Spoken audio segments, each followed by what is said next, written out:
नमस्कार साथियों, आज एक विशेष चर्चा होगी नवरात्रों को लेकर और हमारे साथ मौजूद हैं सर्वेश कुमार मिश्रा जी। मिश्रा जी, क्या रहेगा इस बार नवरात्रों में? जय माता दी। इस नवरात्र के दौरान क्या है कि आप उपवास रखें, माता दुर्गा का पूजा अर्चना करें और इससे क्या है कि माँ प्रसन्न होती है और हमें जो हम मांगते हैं वो हमें मिलता है। तो और जो है किस तरह से इसका विधि विधान है वो भी बताइए। पूजा में देखिए कई तरीकों से हम इस पूजा को करते हैं। कई लोग तो क्या है कि 9 दिन आपको व्रत रखते हैं। कुछ लोग क्या है कि फर्स्ट डे ही व्रत रखते हैं, सिर्फ कुछ लोग फर्स्ट डे रखते हैं और अष्टमी के दिन रखते हैं, 2 दिन रखते हैं। तो आपको जैसा भी सूट करे, 9 दिन का यदि आप व्रत रख सकते हैं तो 9 दिन रखें, पहला दिन रख सकते हैं तो पहला और अष्टमी का रख लें।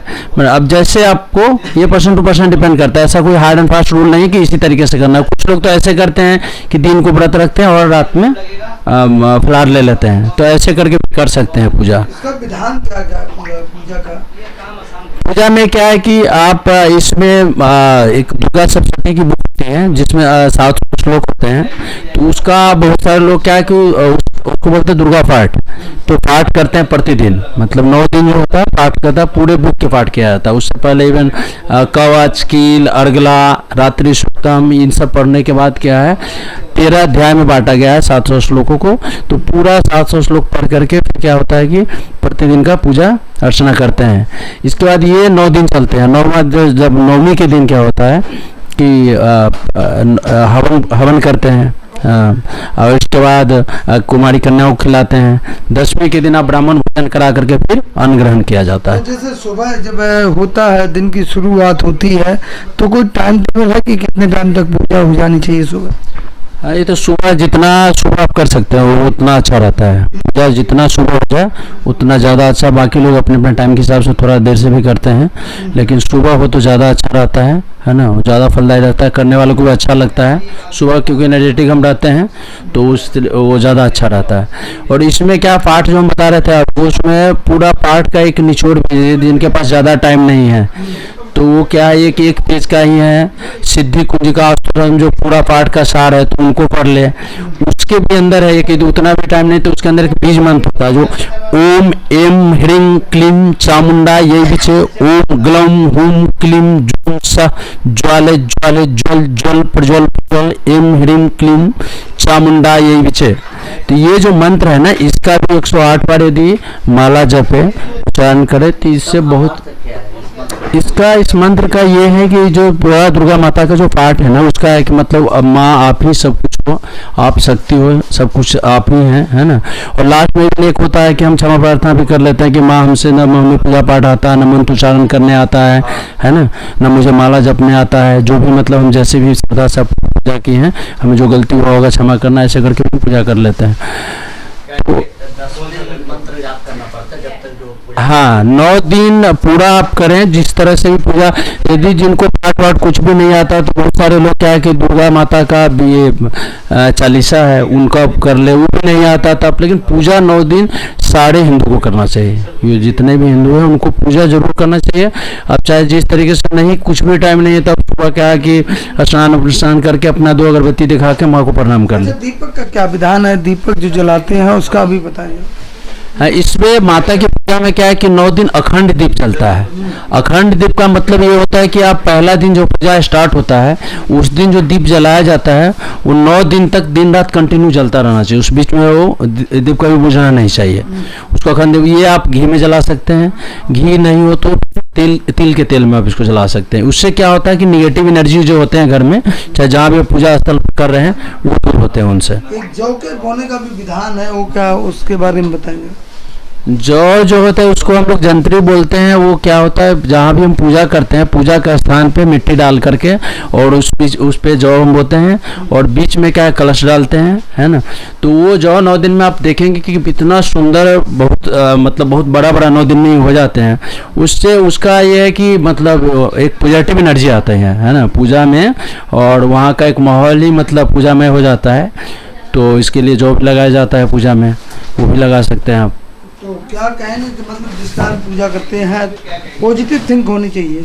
हाँ, पूजा आप सच्चे दिल से करें, माता पर पूरा आस्था रखें, क्योंकि माँ दुर्गा जो है कि एक शक्ति, इनको हम शक्ति बोलते हैं। शक्ति क्या है कि ये जितने देवी देवता हैं सबको मिला करके ये राक्षसों का नाश करने के लिए एक शक्ति बनाया गया था, जिनका नाम माँ दुर्गा पड़ा। तो ये इसके अंदर सारी है, ये माँ लक्ष्मी भी यही है, माँ सरस्वती भी यही है, माँ दुर्गा भी है, सारी मिल करके ये बना हुआ है शक्ति। 2 दिन का पाठ होता है, कौन सी देवी किस दिन, जरा बताएं विस्तार से थोड़ा। प्रथम दिन में क्या होता है, माँ शैलपुत्री की पूजा होती है। द्वितीय दिन जो होता है ब्रह्मचारिणी माता की होती है। तृतीय दिन चंद्रघंटा माँ की हम पूजा करते हैं। चौथे दिन में कुष्मांडा माँ की पूजा होती है। उस तरह 5वें दिन क्या होता है, माँ स्कंद माता की होता है। 6ठे दिन में क्या कात्यायनी माँ की पूजा होती है। 7वें दिन में क्या है, माँ कालरात्रि की होती है। 8वें दिन में माँ महागौरी की पूजा होती है। इसके बाद क्या नवदुर्गा की पूजा होती है फिर 9वें दिन में।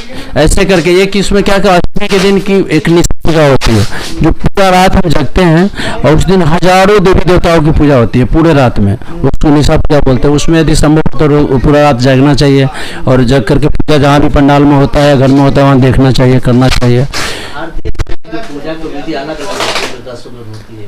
नहीं, विधि एक ही होती है, माँ का रूप अलग अलग होता है। जैसे जो माता का रूप है उसको अलग अलग रूप में हम देख के पूजा करते हैं, मतलब 9 दिन में। और विधि तो एक ही है, पूजा जब 9 दिन करेंगे वो एक ही तरीके से पूजा होगा। और क्या क्या करना चाहिए इसमें तो ब्रह्मचर्य का पालन करना चाहिए, है ना। कुमारी कन्याओं को खिलाओ, ब्राह्मण भोजन कराइए, हैं, और इस तरीके से जितना भी दान पुण्य हो वो करें। हाँ, इस पूजा, क्योंकि ये साधारण पूजा नहीं है, माँ का ये शक्ति का पूजा है ना। ये महापूजा होता है, ये मतलब बहुत बड़ा जग होता है, समझ लीजिए। तो ये प्रत्येक हिंदू को हर हाल में करना चाहिए। जिस तरीके आपके बारे में सुना जाता है कि आप अक्सर वैष्णो देवी बहुत जाते रहते हैं, उसमें क्या किस तरह की अनुभूति होती है, किस तरह का एक जब आप जाते हैं तो क्या लगता है, किस तरह का अपना काम छोड़ के जाते हैं, या जो है वहाँ से आने के बाद कैसा लगता है? वैष्णो देवी क्या है कि देखिए, जो आप जैसे पंडाल में घर में जो पूजा करते हैं तो वहाँ माँ को हम स्थापित करते हैं, मतलब उनको बुलाते हैं, और वो 9 दिन माँ क्या प्रथम दिन में हम संकल्प करते हैं कि माँ को यहाँ पर स्थापित करते हैं, फिर 9 दिन पूजा करते हैं। तो एक तरह से ऐसा कहा जाता है कि 9 दिन माता वहाँ रहती है, फिर हम जब विसर्जन कर देते हैं तो ये कहा जाता है कि माता जहाँ से आई वहाँ चली जाए, ऐसा विसर्जन का महत्व होता है। तो ये क्या है कि हम लोग का मानना है कि माता को जो हम बुलाते हैं, तो जैसे माँ वैष्णो देवी जो है वहाँ पर माँ रहती हैं, ऐसा हम वहीं से बुलाते हैं, तो इसलिए हम वहाँ डायरेक्ट जाते हैं मिलने के लिए। तो जब बुलावा आता है तो साल में जय बार भी मौका होता है, 2 बार तो हम जाते ही जाते हैं। ऐसे हर मतलब वहाँ माता के यहाँ जाते रहते हैं। वहाँ जाने से देखिए 14 किलोमीटर का चढ़ाई है, फिर भी थोड़ा भी पता भी नहीं चलेगा कि कैसे हम करते हैं। जबकि पहाड़ की चढ़ाई अब थोड़ा ही चढ़ाएंगे तो हाथने लगते हैं, लेकिन वहाँ हम लोग को कुछ भी पता नहीं चलता है कैसे माता पे हम मतलब पूरा चढ़ाई कर लेते हैं। और आप बिलीव नहीं करेंगे कि बूढ़े लोग 70 साल के लोग हम पिछले बार भी लेके गए थे, लेडीज जेंट्स, वो लोग पूरा चढ़ाई पैदल किए, पैदल उतरे हैं। तो एक अलग माँ खुद ही एनर्जी शक्ति देती हैं।